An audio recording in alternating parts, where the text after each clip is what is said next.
this privilege to be here in the rain for this second term to swear in this governor. If you'll raise your right hand. I, and state your name. I, John Bell, do solemnly swear that I will support the laws and Constitution of the United States I will support the laws and Constitution of the United States and the Constitution and laws of the state of Louisiana, and the Constitution and laws of the state of Louisiana, and that I will faithfully and impartially discharge and perform all the duties incumbent upon me as governor of the great state of Louisiana, according to the best of my ability and understanding. So help me God. So help me God. Congratulations.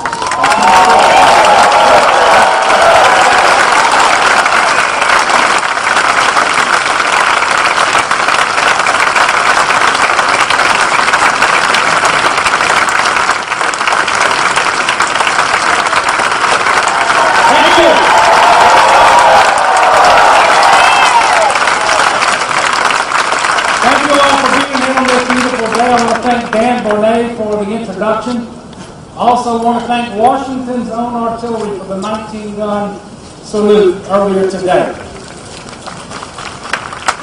You know, we presently have 491 men and women in the Louisiana National Guard deployed, and over the next 12 months, more than 2,000 soldiers and airmen will be deployed to the Middle East. So please join me in thanking them and their families for their service and sacrifice, and praying for their safe return.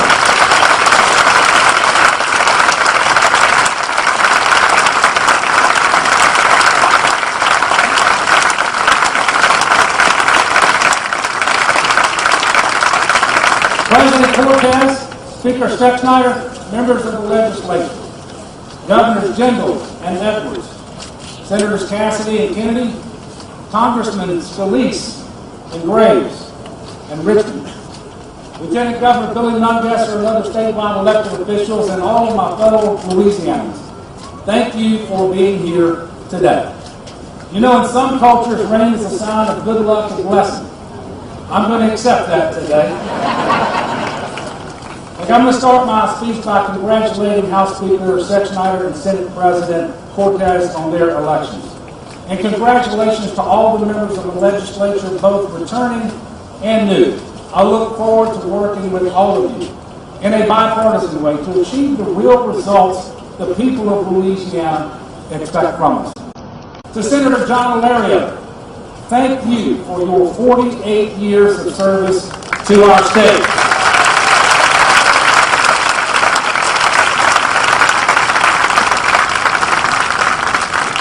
We will miss your steady leadership in the legislature, and I know you're looking forward to some much-deserved time with your family. God bless you, and Godspeed. I want to thank the people who have stood by me from the very beginning. First of all, I have been extraordinarily blessed to share this experience with my best friend, my childhood sweetheart, and our fantastic First Lady, my wife for more than 30 years, Donna.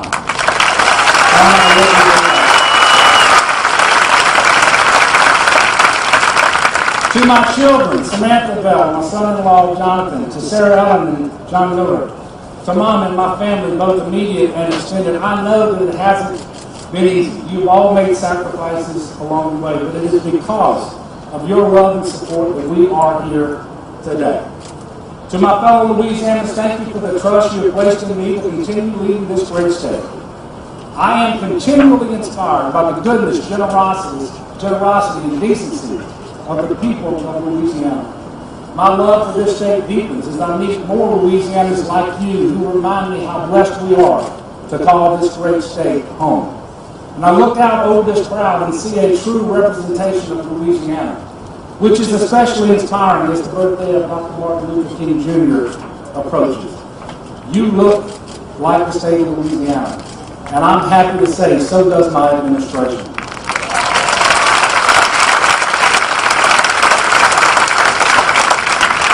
This has been an opportunity of a lifetime for me, and I'm grateful for your continued support. Just as I said 4 years ago, I will not let you down, and I pledge to work hard every single day for the next 4 years for all of the citizens of our great state. And what an exciting time it is for Louisiana. Like many of you, I'm looking forward to a great LSU victory tonight down in New Orleans in our very own Super Bowl. But that's not the only reason why spirits are high across Louisiana. That great breeze of hope that I spoke about from this very spot in 2016 that we all felt on that crisp January day has been with us ever since. It has even gone stronger with each passing year, inspiring us to do better, to be better, and to keep Louisiana moving forward. So today, as we prepare for a new term in this new decade, there is a mounting wave of optimism sweeping through this state. It's exciting because I see it everywhere I go, in the faces of all the talented and beautiful people who make our great state. From the brick-lined streets of New Orleans to the shining lights of Natchitoches, from the mighty Mississippi River here in Baton Rouge to the rolling Red River of Shreveport and Bossier, from Lake Providence to Lake Charles and every point in between. I see it at every groundbreaking and ribbon cutting, every visit with educators and students, at every church and worship service I've had the opportunity to attend, and every time we help foster parents and children create their forever families and strengthen birth families, which, by the way, we have done in record numbers. We are starting this new term from a position of strength, poised to reach even higher heights. There's no denying we're in a much better place now than we've been in many years. 4 years ago, when I stood on these steps, our state was at a precipice. We faced a $2 billion budget deficit, the largest in our state's history. Funding for our universities and community and technical colleges had been cut more than anywhere else in the nation. As a result, tuition also increased more than anywhere else, putting the burden of balancing the budget on the backs of our students. We soon faced other unforeseen challenges. You know, the hardest day of my first term was the Sunday morning, when 6 of our law enforcement officers here in Baton Rouge were targeted. 3 were killed. Their families remain in my thoughts and prayers daily. And then just a few weeks later, it began to rain and didn't stop for 3 days. 7 trillion gallons of water fell in Louisiana during the great floods of 2016, enough to fill Lake Pontchartrain 4 times. Just this weekend, a strong band of storm swept through the state, killing 3 people, and I ask you to keep their families in your thoughts and prayers during this difficult time. But Louisiana is stronger than any storm that comes our way. Powered by our diverse cultures and our shared love for one another and for this state, we are Louisiana strong and Louisiana proud. Time and time again, we have proven that there is nothing we can't accomplish when we work together. So we have done just that, working together in good faith with legislators, business leaders, and citizens all across the state. It wasn't easy. We knew that it wouldn't be. But I promised that with shared sacrifice would come shared prosperity. And today we are well on our way to reaping the rewards of our efforts. Because of the work we put in over the last 4 years, Louisiana has achieved economic stability and growth and is stronger because of it. We found common ground in order to solve the fiscal crisis. And as a result, we're now operating with surpluses instead of deficits. In part because of the surpluses, we've completed more than 1,300 improvement projects that have created thousands of miles of better roads and bridges in every corner of our state. And just this summer, I signed a bill appropriating $700 million for critical transportation projects across the state, the largest single new investment in transportation infrastructure in 30 years, which was made possible by the bipartisan efforts of the legislature. Yet another example of what we can do for the people of our state when we cast party labels aside and work together. And another clear sign of progress is our improving economy.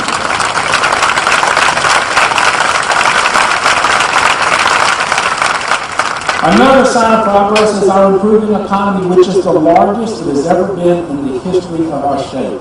And just last week, the Nonpartisan Bureau of Economic Analysis announced that Louisiana has the 4th fastest growing economy in the nation.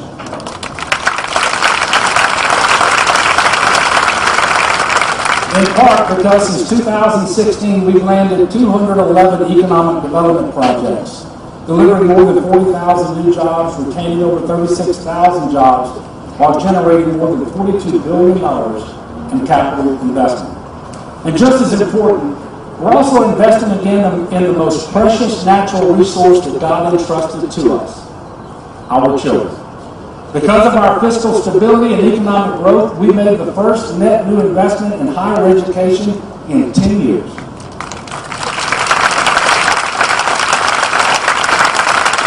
We gave our teachers and support workers their first pay raise in a decade. We invested an additional $20 million in early childhood education. And as promised, on my first full day in office, we expanded Medicaid to the working poor of Louisiana. Here we are 4 years later, and over 450,000 people have health care. Our uninsured rate has been cut by more than half to the lowest in history. We've saved more than $300 million, and we haven't had a single hospital closure. But most importantly, health outcomes are improving across Louisiana. People can afford to go to the doctor and receive life-saving care and return to work. We have also changed lives by putting our differences aside in order to pass historic criminal justice reform. This has helped us to dramatically reduce our state's incarceration rate, while at the same time making our communities safer, and we are doing a better job of supporting victims of crime. The primary reason we've been able to make so much progress is because we chose not to let the dysfunctional, hyper-partisan politics of Washington, D.C. paralyze our state. We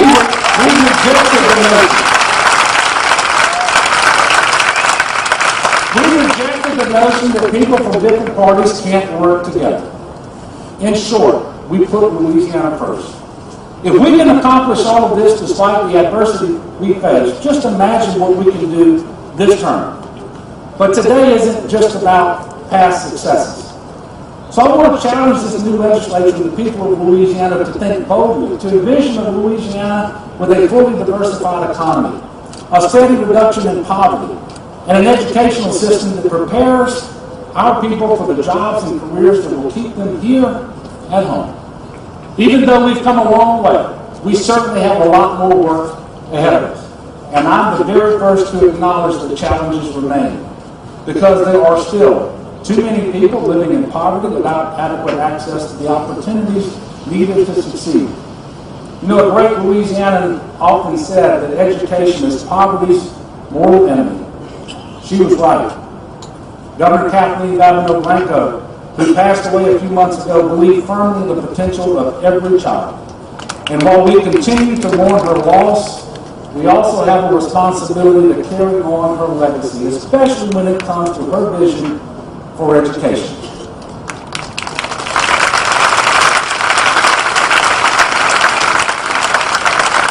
We know that education is the key to economic opportunity, and that a pathway to prosperity must begin at the earliest stages of life. That is why the highest priority for new investments in education of my second term will be early childhood education. 80% of brain development happens before the age of 3, and experts agree that reaching children during these pivotal years is one of the greatest tools we have for closing the achievement gap that has for too long plagued our state. We are also going to better fund every level of education. For as long as any of us can probably remember, K-12 students, parents, and educators were told to be happy with a standstill budget that didn't account for inflation. But I've met with educators all across the state, and they can't run their classrooms on empty promises. They deserve better. Our students deserve better. So over the next 4 years, we're going to continue increasing classroom funding, and we're going to give educators additional pay raises that will get them to at least the Southern regional average.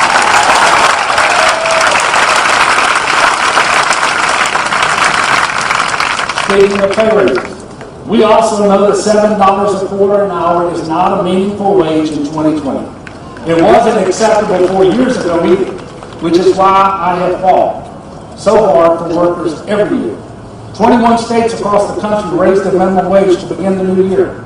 Sadly, Louisiana remains one of 5 states without its own minimum wage. And by the way, we know that an overwhelming majority of Louisianans support increasing the minimum wage. And Congress has made it clear that they are out of the business. If we want our workers to get the pay they deserve, it is up to us in this capital. But we can't stop there. I will also continue to advocate for equal pay for equal work. This doesn't just affect our daughters and mothers and our sisters. It impacts all of us, especially our children. The fact that we have the largest gap between what we pay men and women when they do the same job and have the same qualifications offends me. And it should offend you as well. Because when women succeed, families succeed. And when families succeed, so does Louisiana.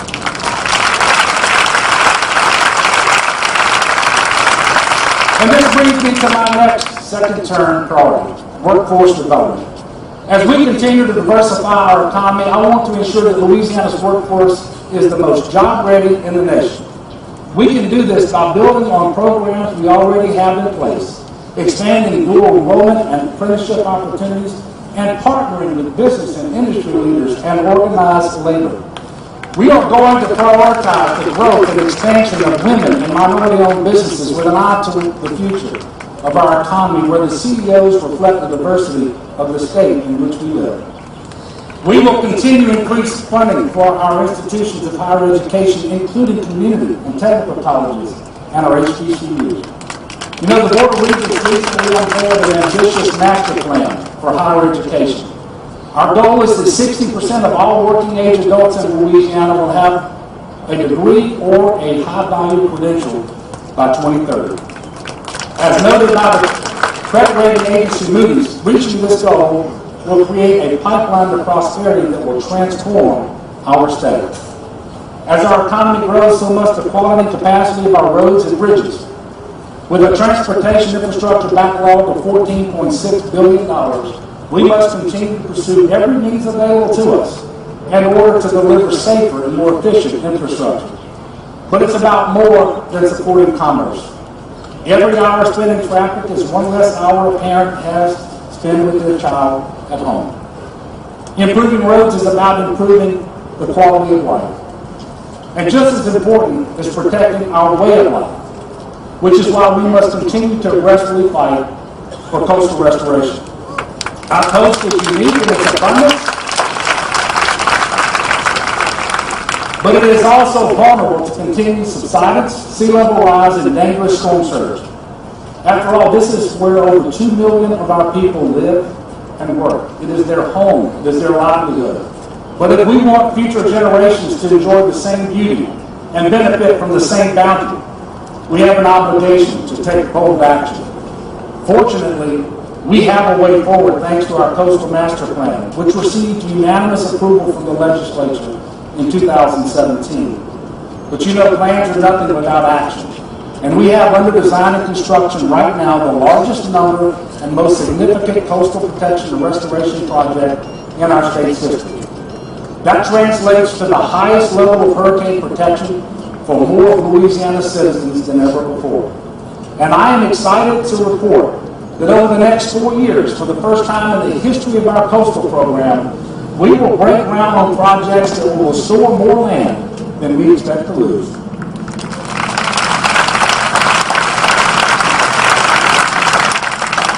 God created the sportsman's paradise, but He's charged us with taking care of it, and we shall do that. In Louisiana, we are accustomed to the dangers of water and wind. But the newest threat we face is the hacking of our public and private computer systems. In the last 4 years, we've made great strides in improving our cybersecurity preparedness and response. In fact, we've been nationally recognized for our leadership, which has led to an improved outlook with one of the biggest credit rating agencies in the country. I am proud of the work that we've done through the Cybersecurity Commission, and I know that we have some of the best trained and practiced technology professionals on our side, including those in the Louisiana National Guard. Last year, in partnership with the National Governors Association, we hosted in North Louisiana representatives from all 50 states for a cybersecurity summit, further proving our commitment to this issue. But technology in the hands of those who wish to do harm is ever evolving, and so must our capabilities. As I've often said, this is the new normal in Louisiana and across the globe. In Louisiana, I want our new normal to be the highest level of cybersecurity defense of any state in the nation.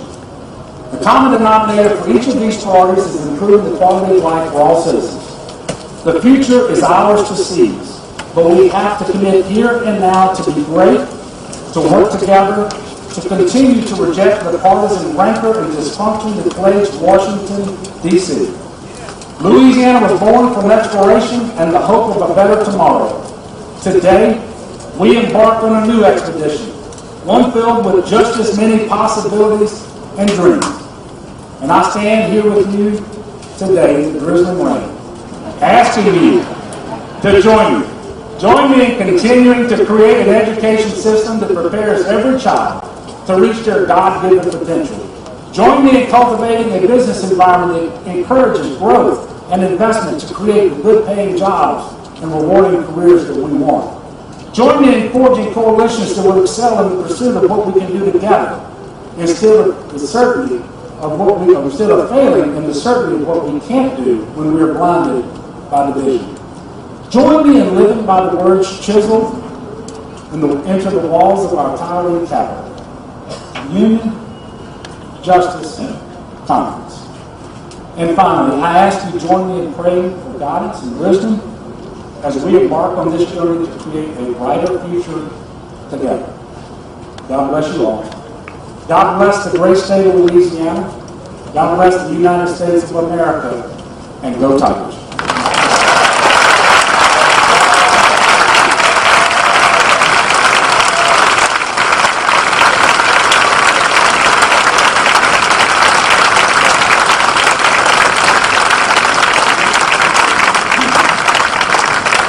Thank you, Governor.